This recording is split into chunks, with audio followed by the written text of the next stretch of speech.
how to make the most money from a hoarder house. That's what we're talking about today.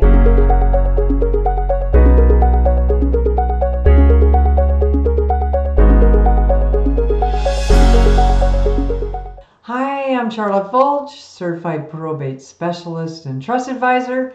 And on this channel, we teach you everything you need to know about probate and trust, including buying and selling property. Now today, we're talking about a hoarder house. And what exactly is a hoarded house? Maybe you've become responsible for a property that appears to be hoarded.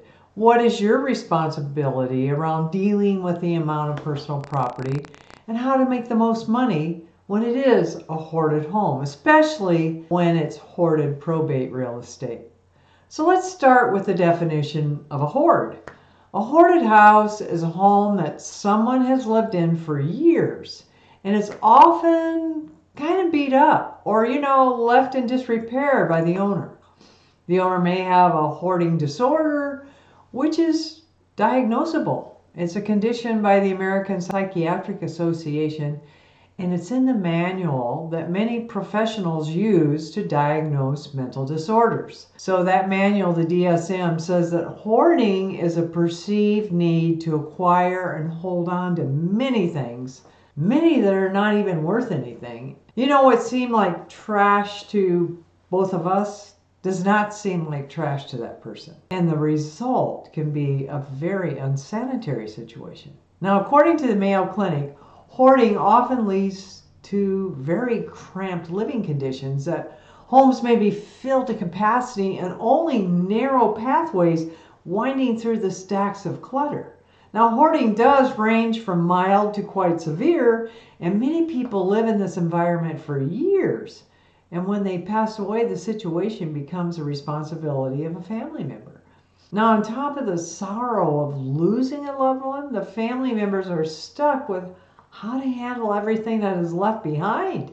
And it may be a brand new situation for the family members.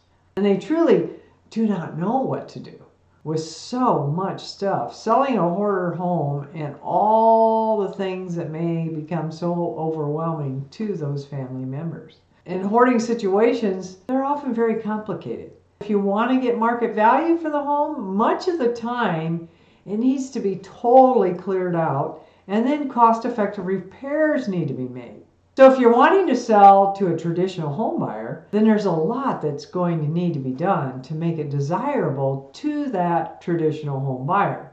That not only takes time, but it takes a lot of money. It's probably going to need much more than just a coat of paint or replacement of flooring. Some common scenarios when handling a hoarder home include the following. There's structural issues to look at. There's dead animals. There's rotten walls and floorboards. There's biological waste, both animal and sometimes human. There's major problems everywhere, and extreme cleaning needs to be done. Crew would need to come in to take care of much of that. Sometimes it requires heavy-duty equipment, such as hazmat suits. There's going to be pest control, handling the heavy odors. These odors can be permeated all through the surfaces of the property. We're talking about walls, ceilings, floors, counters. All may have to be removed. This is so much work beyond what's normal. Now, if you don't live in the area, you might want to hire a contractor to be able to see over everything. And you'll need a very trustworthy person to oversee just the clean out of the property. And then, if you want cost-effective repairs done, just depending on what the situation is. Now, it's possible, and I've helped with those situations. I just recently helped with a minimal hoarding situation where I got a roll-off dumpster, hired a crew to go and just remove everything, get it into the dumpster, and drive it away. Then we were thinking of doing some cost-effective repairs, but after looking, the seller and I decided, the best option would be to sell it as is in that particular case. Let's get into what does it really cost to fix up and sell this type of a property. Now, of course, this depends on where you live and how much damage there is to the property. Now, according to a website called fixer.com, the national average for a mild cleanup is between $3,000 and $5,000. This would be for a roughly 2,000 square foot house or smaller, and you can count on about $1,000 a day roughly for a larger home. But if there happens to be human waste or hazardous materials or other extra cleanups to the extreme level, this could actually go upwards to $25,000, and that's just for cleaning out the property. That doesn't include making the home ready to sell. Now, in the case of the recent help I did in the mild hoarding home, once we started really looking at all the things that we need fixing and repaired, it just made more sense to sell the property as is. Now, sometimes things can just be cleaned up a bit and some paint put on, maybe some new hardware on cabinets, maybe some new carpeting, and then it's okay. Now, selling a hoarder home is not selling in the old-fashioned conventional way. It may not be your best option to do any repairs at all. I always help my clients look at all the numbers. So we look at as is, we do a $30,000 worth of repair and compare the difference. I want to make sure that the return on the investment is going to be worth it to my seller. Helping with a hoarder property, I have to tell you, most real estate agents will be at a loss on what to do. They will just immediately say, let's just sell it as is. They won't even try or think of other options that are available to you in the estate to get the most money for your loved one's home.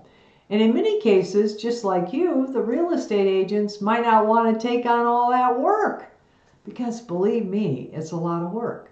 And that's something you just need to be aware of, so that you can make sure that when you choose someone to help you, especially when you live outside that area, you're going to need someone who can actually help to guide you to what your best option is. Because generally, when you're working with a real estate agent, you are hiring them to list the property, take you through the sale, to get photos, put it on multiple listing, get it out there to the open market. Realtor.com, Trulia, Zillow, for instance. You're not hiring that person to totally overhaul the house. So if you choose to just sell the house as is with any type of real estate agent, I suppose you could do that by not getting anyone who really can give you your options. See, my team and I, we've helped many people through this process. And I've even helped with homes that are so extremely hoarded. We hired a team to go in and just make sure they look through everything to make sure something hadn't been lost, because my client lived in Dallas, Texas, and she just couldn't see herself traveling to go through that big pile of hoard. So I hired a company to go in, and basically we went through every bit of paper and box and everything that was in the house, and they actually did find one safe. Of course, nobody knew the combination. And I hired a locksmith to come in. He got into the safe, and in there was jewelry of her dad's. And then I got to her in Texas, and she was the executor to the estate.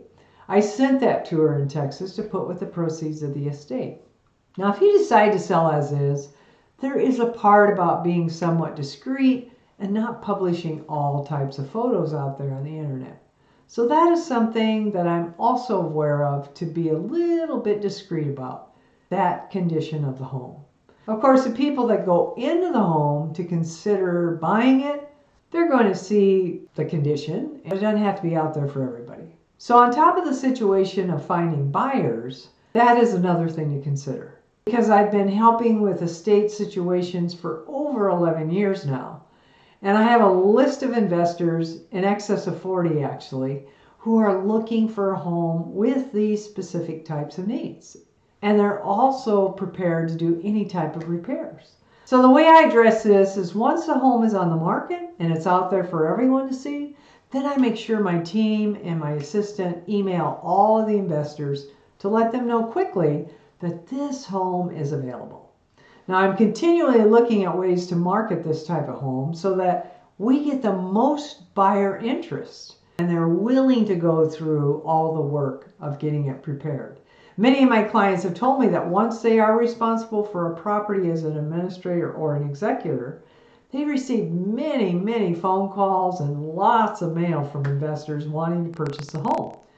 I have another video on that, and the link will be up above me somewhere, and that may be helpful for you just to watch that on how to sell to an investor without any specific type of help that someone like me and my team would give you. You may choose to sell as is, skipping the cleanups or the repairs. I do suggest you have someone go through the left behind items just to ensure there's nothing of value you may have missed, hidden or tucked away in drawers, maybe in bookcases, or who knows where.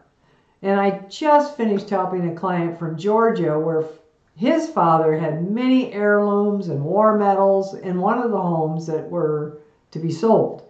And he was having trouble coordinating trips from the East Coast to the West Coast. So we helped with a sorter and an estate sale coordinator to protect the things that he wanted that were of value and the memoirs, and then to get the most values for what was not in those categories. Now, having today's technology, we were able to FaceTime and do Zoom inventories, so he had a record and he could review them at his leisure and then make a determination of what he wanted to sell, what he wanted to keep, and what was most precious. This allows for quicker timeline. Once the property is on the market, as we negotiate shorter periods on all contingencies that allow you to finish this step of the probate process and get back to living your life. This is why I'm called the easy button, as I have solutions as a problem solver. More importantly, I'm a problem avoider. So click subscribe to be notified for the next video, and I look forward to seeing you next time.